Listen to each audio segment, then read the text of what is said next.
Hello, everybody. This is Bojie He. I'm a Bay Area real estate agent.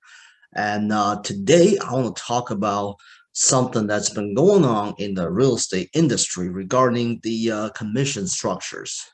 Now, this is going to be impacting a lot of the real estate professionals, agents, brokers, but it could also impact you, the consumer, because ultimately you as a consumer are the ones who's paying the commissions when it comes to selling your home. So let me just briefly explain to you what's currently going on. There's two antitrust lawsuits that's happening between one is a class action lawsuits from homeowners against the NAR, the governing body of real estate agents in America, and a couple of big companies like Realogies, Coldwell Bankers, and the Berkshire Hathaways. And I'll put the link in the description on both lawsuits so you guys can read about it. The first one is, I believe, let me read about it. It's a class action lawsuit from Memorial against NAR, and the plaintiff alleged that this rules inflated the cost of home sellers incur when selling their home that otherwise they would not have to pay if the buyer agent was compensated directly from the buyer. And the other one is from the House of Justice, the DOJ having a state of interest in a class action suit against NAR and a bunch of the same companies.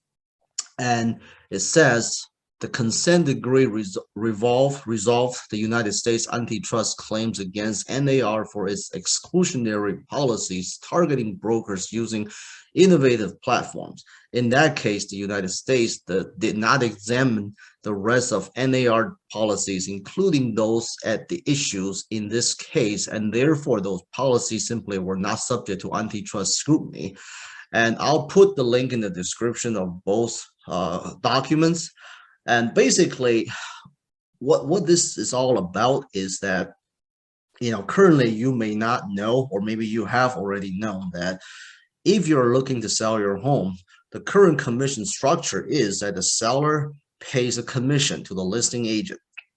And then the listing agent could use that total commission to advertise and find buyers. And if another agent that brings a buyer that wants to make an offer on this home, then the listing agent would use a portion of that total commission and give out to the buyer agents. In other words, seller pays the total commission, and the buyer agent that works for the buyer, they're not getting paid the commission directly from the buyer, but rather from the total commission that the seller offers to sell their home. So that is the current structure. And if you ask me what my opinion is about the current commission structure, I mean, I would say, look, I don't see a victim in this current structures. Of course, there's going to be case by case situation, but currently what the seller is saying is, look, I'm looking to sell my home, and the going rate is, say, 6%. And now in some markets it's 5%. I understand. So I'm going to pay you the 6%. Do what you have to do with that money and bring me a buyer for the price that I want. And nobody really knows where the buyer is going to come from at that stage. The buyer could come from maybe the seller's personal sphere of influence. The buyer could also come from another agent bringing a buyer. And the buyer could also come from the listing agent's own marketing, the open houses, the cold calling, the door knocking, the online ads, and Facebook SEOs and all that. Nobody knows where the buyer's coming from. Or the seller might also decide like they don't want to sell that home anymore. I mean, take it off the market. So with all these possibilities, all I'm saying is, if my home is sold for the price that I'm happy with, I'll pay you 5 or 6%. Just do what you have with that money. Marketing, working with another agent, what have you. Just bring me a buyer. If not, I could also choose not to sell this home, and I'm not obligated to pay anybody. So I don't see a victim in the current structure because they're paying a going rate, and also the fact that the rates are completely negotiable. Anybody can negotiate and say, I'm going to only pay 2% or 3%. or 1% or a flat fee. That could all be fine. But the bottom line is, this is how much I'm willing to pay as a seller.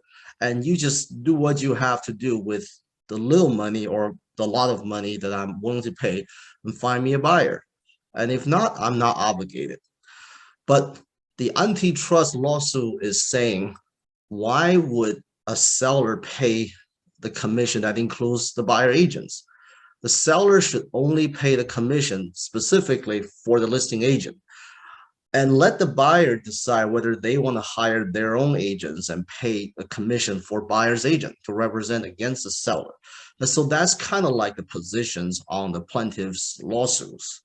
And I'm not really going to go too deep into what I think, do I agree or disagree, because I think that would be a rather long video, and that's certainly not the purpose of this video. And what I'm trying to, what the purpose of this video is, hypothetically, let's say if the real estate world does change as a result of these lawsuits, let's say if the current commission structure does change, so now going forward, it's going to be seller pays only seller commission, which is 2.5% or 3% or whatever. And buyer agent only gets paid from buyers. What would the real estate market or the whole industry look like? Let's talk about it. So the first thing that I can see immediately that's going to happen is 90% or more of the current buyer are probably going to ditch their buyer agents. I say 90%, but look, that's just a guess. I think that's a good estimate. There's still going to be a 10% of those people that will keep their buyer agents, because there's always roughly 10% of the deals are very, very complex that require a lot of special knowledge that you absolutely need someone on your side. But the 90% of the residential buyers are probably going to ditch their agents, because now they know they may have to pay a 2% or 3% out of their own pocket on top of the purchasing price. And if the market is already very hot, the buyers are already overbidding on a property. On top of that, they have to pay another whatever 2%, 3% out of their pocket. And remember, that is not something they can just add to the end of their loan, their purchase, and pay it off in 30 years. These are basically cash that they have to provide out of their pocket. Most buyers are going to be rather trying to save that much money and just go directly to the listing agent. But they're not paying the listing agent either. They're just going to go directly to the listing agent, trying to figure out what they can do to buy this home instead of hiring a buyer's agent. That's what I see that's going to happen immediately. And of course, as a result of that, this lack of buyer education programs that are currently provided by the buyer's agent, which is free to the buyers, that is true. The lack of it, it's definitely going to cause a lot more difficulties to get buyers ready and then be educated.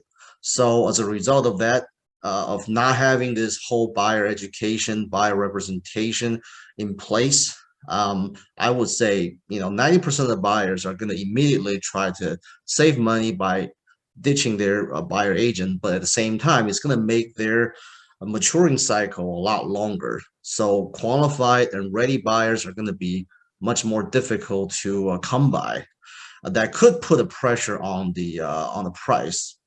Number two is obviously the listing agent is going to be doing all of the work in terms of showing homes and answering phone calls. Right now, listing agents don't necessarily have to answer a ton of calls. They still do. People that are driving by, they're unrepresented, they'll call the listing agent, and listing agents are incentivized to work with these buyers because they know if they can become their future buyer agent, they could still possibly be getting paid on the next deal. But let's say listing agents are also not going to be getting paid from the buyer side with commissions, but they're just going to have to answer phone calls and showing properties because they need to sell this home. Then I would say the workload of listing agent is going to go up exponentially. which really adds to the logistic cost of selling this home. And it's very much like builders. Like when the market is really hot, like it is today, you try to call these builders' office, they never pick up. You almost have to just, go to their office physically and ask to see the model home and go from there. Now, builders can do this because they're selling a ton of homes on the exact same location. So their logistic cost is actually it can be managed. But imagine if you are a listing agent, you have two listings at the same time, one here, one there, and these are like 8 miles away from each other. Both are getting tons of calls and tons of showings. And this is going to make the listing agents workload a lot more. And therefore, they're going to have to either really, work 24/7 themselves, showing homes, answering calls, or they're going to have to hire someone to pick up these calls to do the showings. And these are all going to become extra costs to the listing agent. And then those has to be accounted for. So these are the two things that's going to happen. And the way I see it, the immediate impact for the seller will be, number one, it's definitely going to put a pressure on the home prices, because buyers are uninformed. They're doing their own research online. They're going to come up with their own partial information, partial decisions. And it's going to be like the true value of your homes are going to be much more difficult to be recognized when buyers are going off of their own limited research and educations. And definitely buyers, not having enough buyers gaining the confidence to make the strong offer, trying to beat out the other buyers, it's going to be a lot more of it's going to become much more like a builder selling homes that is first come first serve type of situation. And instead of having like a multiple offer, multiple bids and stuff, so that could definitely put a pressure on the home prices. And number two is the listing commission. If the listing agent has to take on a lot more logistic costs, then obviously the commission will have to take into that consideration. So it's very likely that it's going to cost a lot more money to sell a home, and therefore it could very much drive the listing commission to go up. So, and what's going to happen to the existing real estate ecosystem? Um, I mean, buyers' needs are still going to be fulfilled somehow. Now in the absence of buyer agents, then buyer, in order for them to spend lots of money to buy a home, they still need to have enough resources, enough research to make their decision, to become confident enough. So there's definitely going to be a huge need for servicing these buyers and educating these buyers. And that becomes an industry and a business, and that needs to be paid for. So I could see that, number one, there's probably going to be a lot of these brokerages that are going to turn into like a flat fee broker for buyers. So, they will provide buyer with the showings, the admins, the customer support, the educations, maybe the courses, and some of them might even, offer legal representation. But that would be more of an optional cases. And if they do become their legal representation, they will need to be paid a percentage on commission. But all the other stuffs, they'll probably charge buyer upfront a flat fee, which can be a small amount. I could see that happening if that becomes the case, but it's going to become more, it's going to have to be more affordable and accessible to most of these buyers for these educational resources. And the second possible candidate to step up and become a resource for buyers will be companies like Zillow. And Zillow is where everybody goes to search for homes and to request for showings. And currently, Zillow's making most of their money from real estate agents advertising on their platform. And the whole thing is, we have all the buyers searching for homes on our website. We're the #1 traffic, and you, Mr. Buyer Agent, don't you want to be on our site as well, so that you're going to get all these showing requests from visitors? And here's how much you're going to have to pay us, Zillow, to do so. But now, if buyer agents are not going to, if 90% of the buyers are going to ditch their agent, I would say, there's going to be a lot less agents willing to pay Zillow money to advertise on Zillow to be the buyer's agent. So then Zillow is probably, it will make sense for them to step up and say, well, Mr. Buyer, now that buyer agents are gone, we are the places you come to for, listings and all these informations. Well, we're going to provide you with resources to educate you, and perhaps an option for us to represent you. I don't know. But if Zillow does that, that's definitely going to hurt their revenue, and they're definitely going to have to pivot their business and literally have local services, physical services in every city, every metro MLS regions for things like that. But again, they could be a great candidate to step up and start becoming one of these, perhaps a flat fee service to educate buyers, to kind of get them ready, if they feel like there's a demand for that.